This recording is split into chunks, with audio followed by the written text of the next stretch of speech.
The Field of 68 Media Network presents Red is the New Orange, a Syracuse basketball podcast. Vince intercepts a pass, breakaway for the freshman guard, he flies and slams! Aerial assault from Judah Mintz. Looking to go back door to Bell, they get it to a near corner three, knocks it down!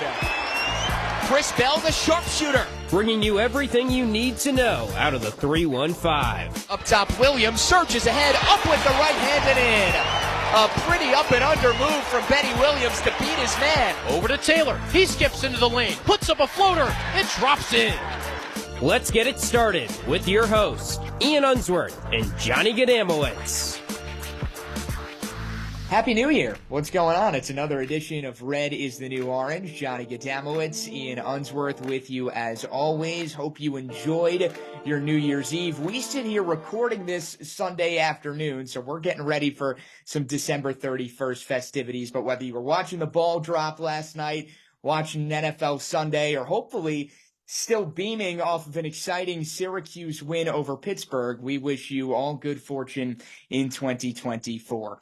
With that, we welcome you on in. Brand new edition of Red is the New Orange, first edition of 2024. Make sure you check us out on Twitter. We're at F68_Cuse. As always, a part of the Field of 68 podcast network. You can go give them a follow as well. All sorts of daily college hoops content, as really everybody's gearing up now for conference play the rest of the way. Same can be said for Syracuse, Ian.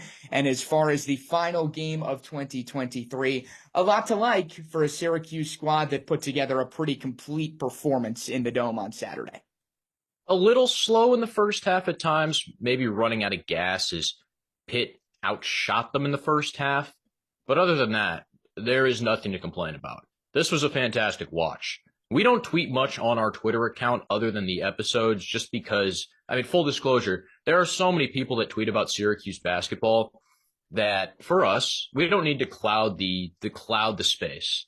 There's not something that we're going to say that's so much more insightful than Mike Waters, for example, who's in the building, or Pete Moore, who's got every stat or historical fact known to man, right? We don't want to get in the way, but every once in a while, we'll tweet just because there's something we need to say.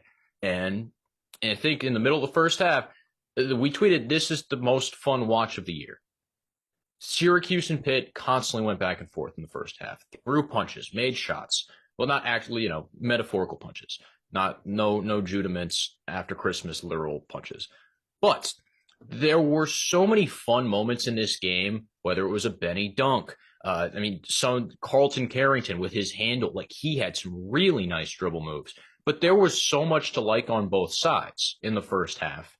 And in the second half, after a couple of big threes off the bench from Pitt, Syracuse puts in the lineup that we've been talking about over the past few games of Malik, Quadir, and Benny, along with Judah and JJ. I believe it was the 16:30-something mark of the second half.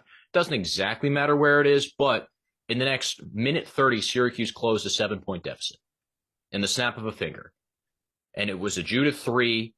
He got fouled, and then turnover, Benny dunk, fast break foul for it happened that fast. That lineup comes on the floor with so much energy and so much ability to pressure the basketball on defense that it flips games on its head. And what was Pitt doing while Syracuse made that 7-0 run? Blake Hinson took 4 threes that had no business going in. The fourth one was from the edge of the block S. You see how much that lineup confounds teams when it gets on the floor because of its length, because of its aggressiveness, and its energy.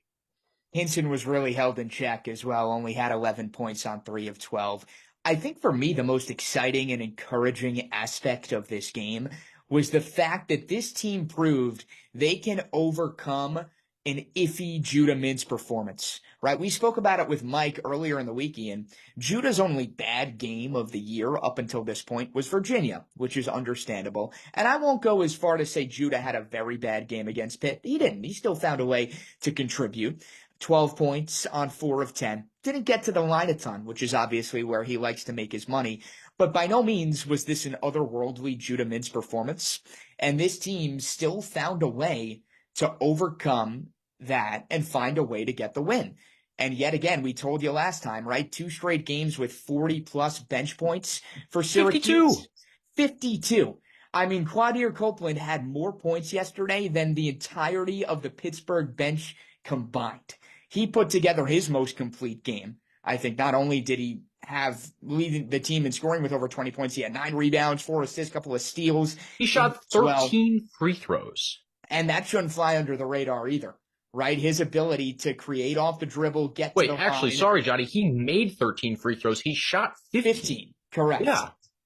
Correct. And I think that's something that, you really got to key in on, and that, look, okay, the Benny thing is nice, obviously, right?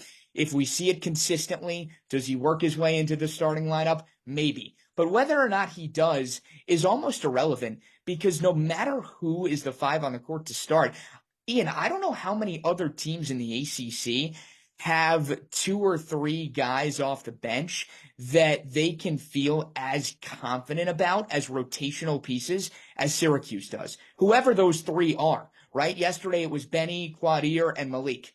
That is an enticing 6, 7, and 8 right there. I don't know if another team in the conference has a better 6, 7, and 8 than what Syracuse brings to the table. So we'll see, but I think it's just a testament to what this team can do and sort of that revolving door of where the production is coming from. With that lineup in the first half, it kind of got killed by the pick and roll. We talked about this with Mike too, the big men and how their minutes should be configured. The same sort of thing happened where Naheem McLeod stood and was big and didn't really do a whole lot for the first 8-9 minutes.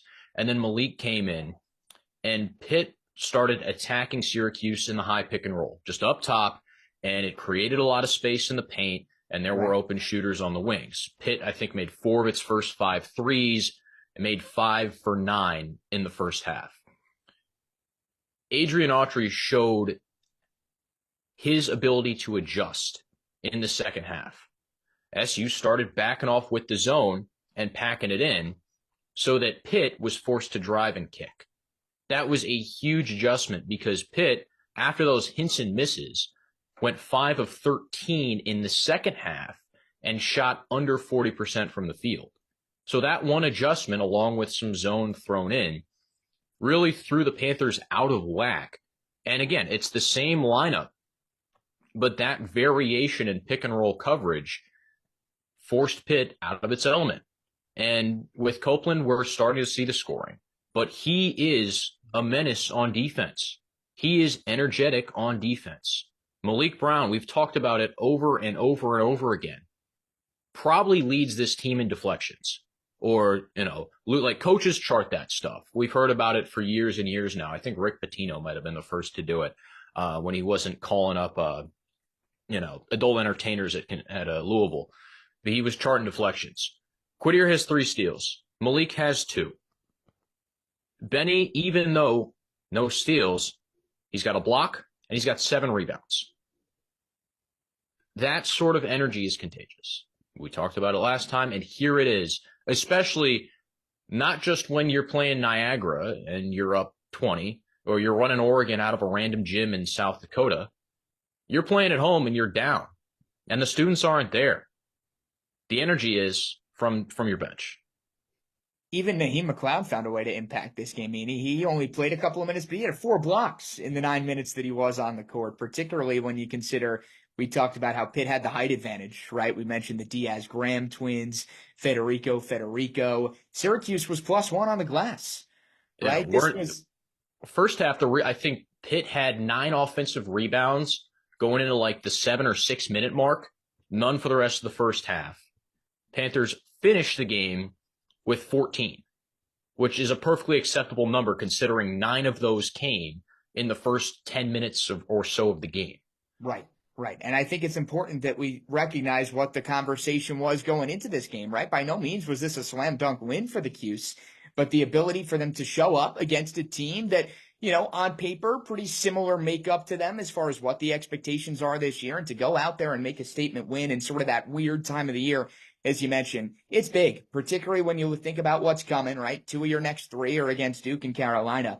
If this was a game that didn't go Syracuse's way, you could have some fans getting a little antsy, getting a little worried.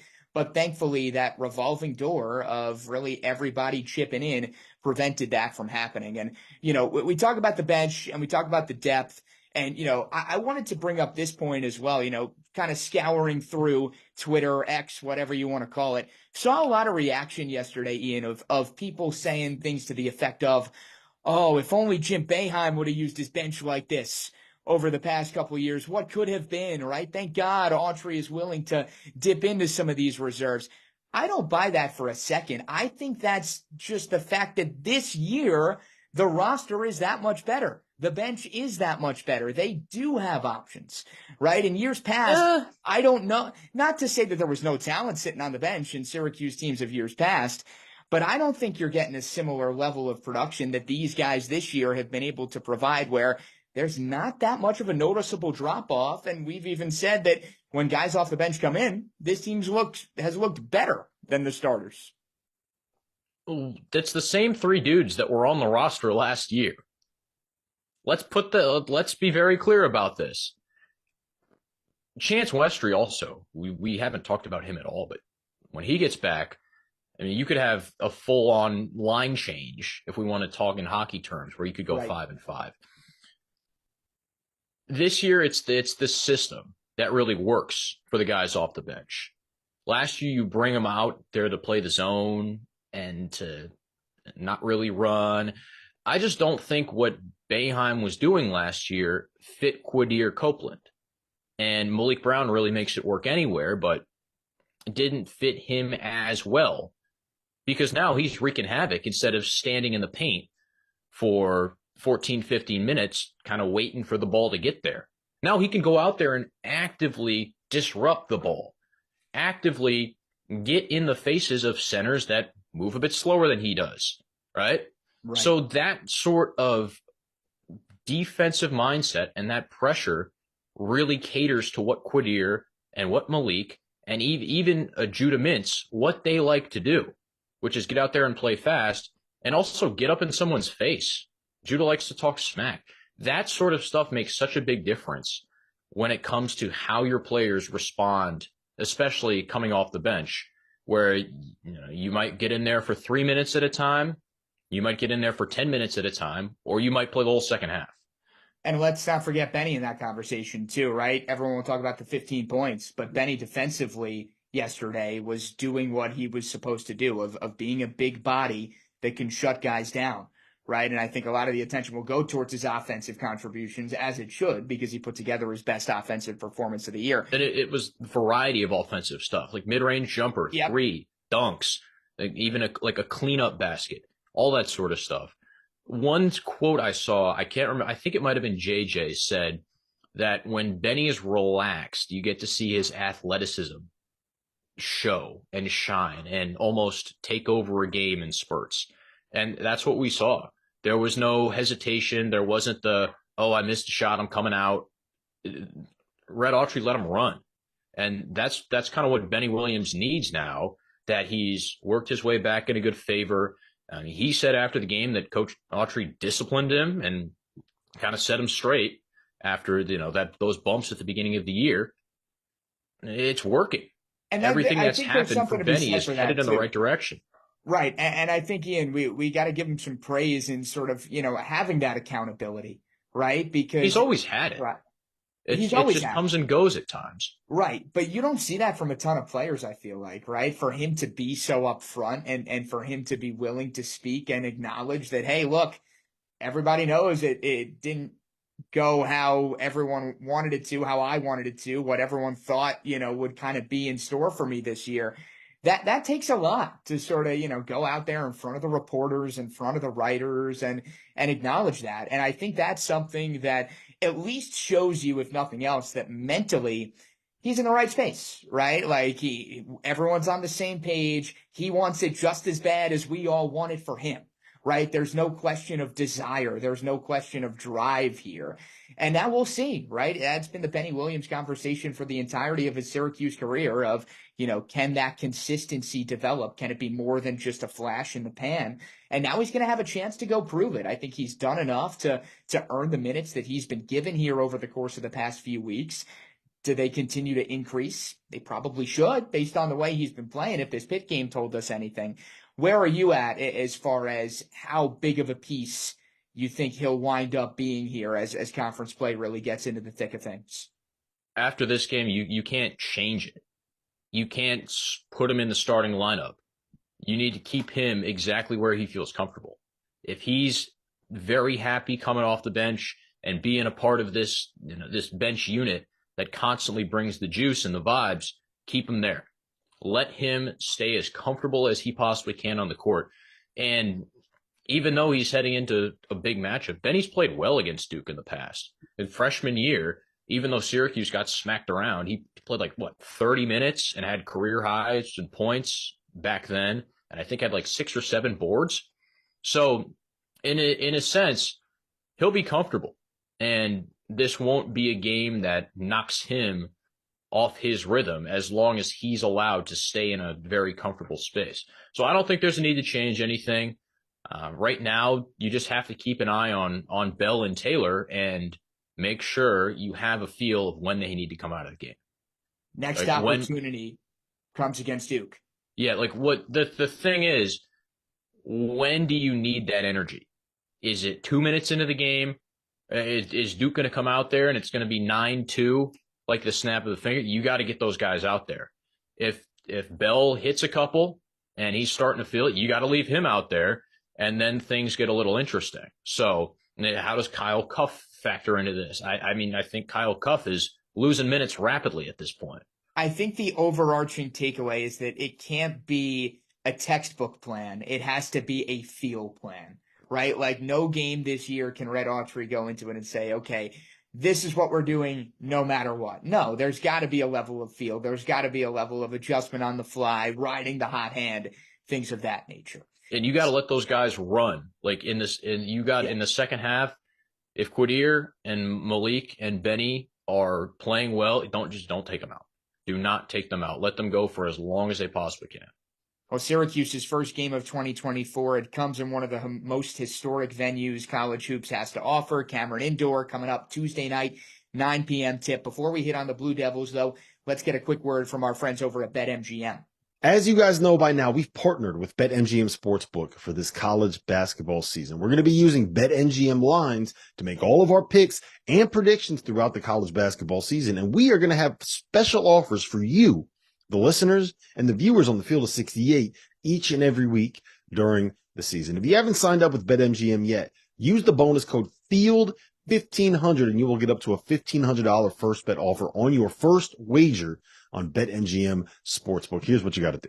Download the BetMGM app. Sign up using the bonus code FIELD1500. Deposit at least $10 and place your first wager on any game. You will receive up to $1,500 in bonus bets if that bet loses. Just make sure you use the bonus code FIELD1500 when you sign up. And remember, BetMGM is now available under one wallet in select states. As a New Jersey resident, this is super convenient for me when I have to go cover games in New York or Philly. When crossing state borders, just log into your existing account instead of having to create new accounts in each state that you go to. And most importantly, I got to let you know, we do have some fun stuff coming up for this college basketball season. Bet insurance tokens, college hoops odds boosts, my personal favorite, parlay odds boosts. So download the BetMGM app today. It's Syracuse and Duke. It's coming up Tuesday. Some Syracuse fans try to make the case every couple years that it's a rivalry game. I'm not sold on that. I do know this, though, Ian. It is a pretty big game for a Syracuse squad now that, again, we mentioned it earlier, all ACC opponents the rest of the way.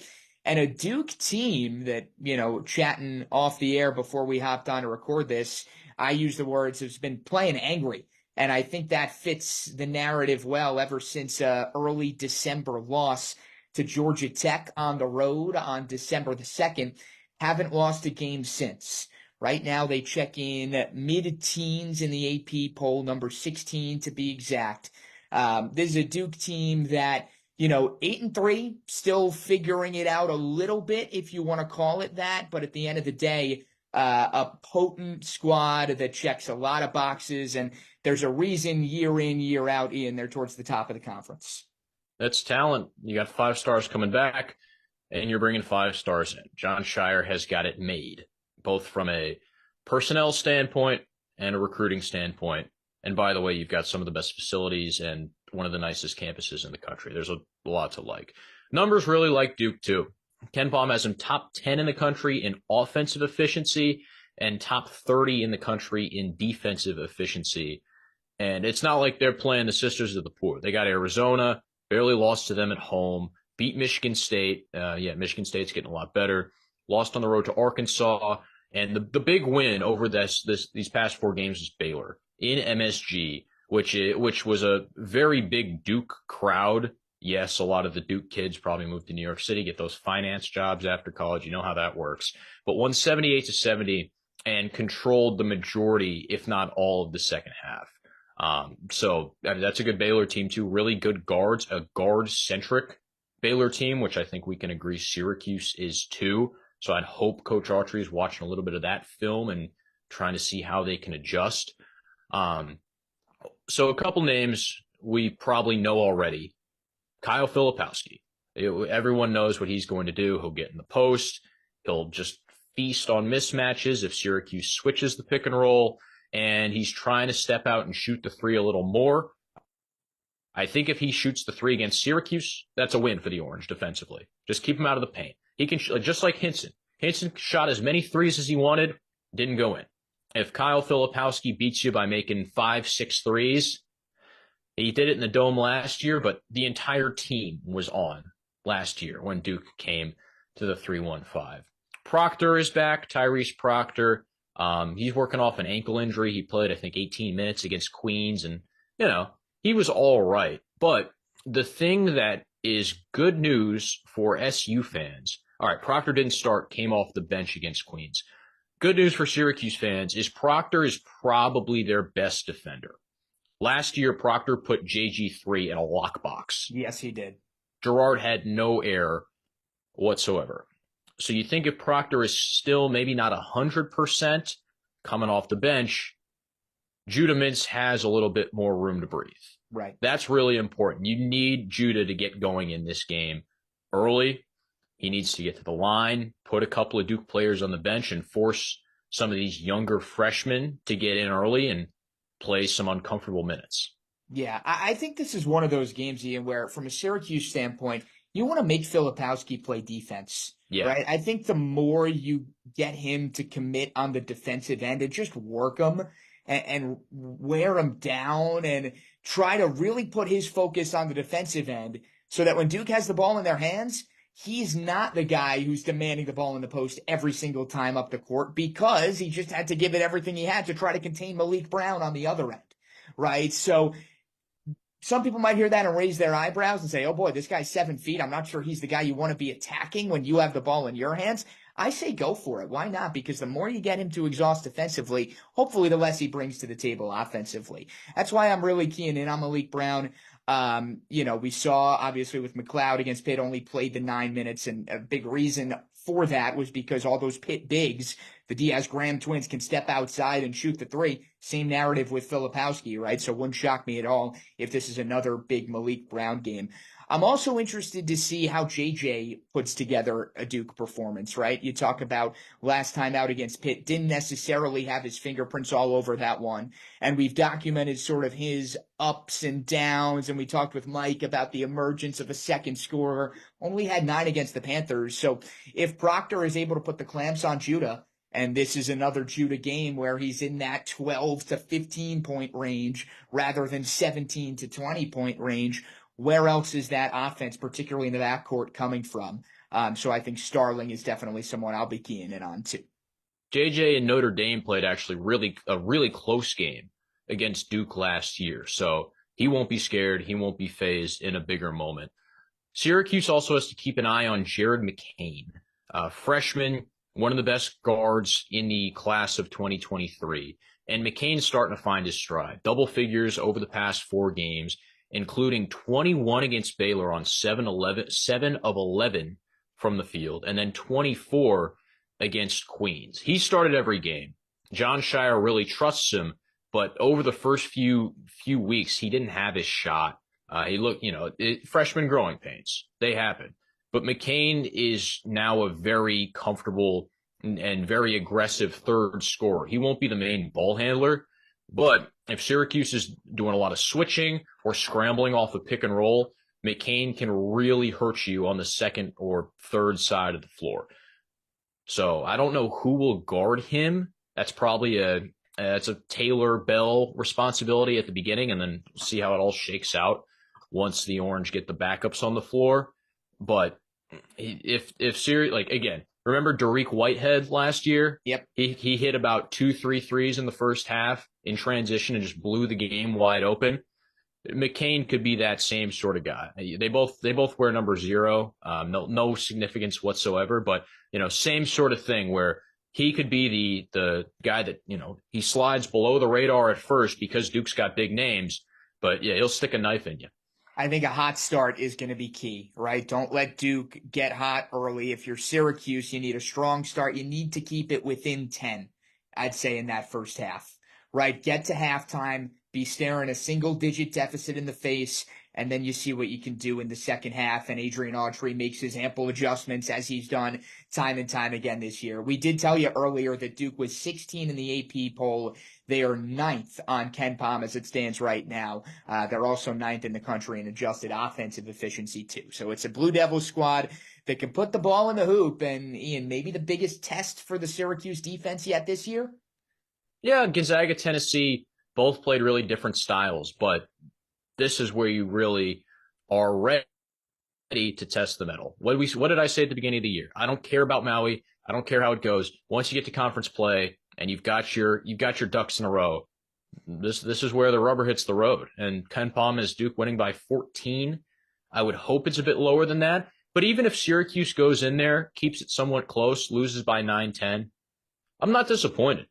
All I want's a close game. I don't need Syracuse to win by 15, or I don't need an Elijah Hughes buzzer beater or to take down Zion.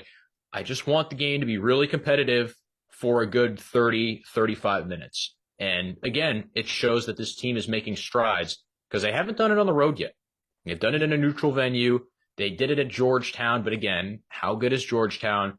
They haven't done it on the road. And this is much more hostile than anything Georgetown could put together. And you will be in the building, too. Yes, I will. Hopefully Syracuse gives you a close enough game to keep your butt in the chair until that final horn sounds. The only team to go to Cameron Indoor this year and walk away with a victory, that was Arizona earlier on in the year. Syracuse will try to become the second team to join that list. As we said, this is Red is the new orange. Happy New Year. Enjoy the game this week. He's Ian. I'm Johnny. Give us a follow on Twitter at IUNZY_. That's where Ian's at. I'm at Johnny G. Witz, JOHNNY, GWITZ. It's Syracuse and Duke. It's coming up 9 o'clock Tuesday. Does bear mentioning a little bit of a later tip than us on the East Coast are used to, but it will be a 9 p.m. tip all the same between the Orange and the Blue Devils. Enjoy the game. Have a great 2024. We'll talk to you at the end of the week when we recap the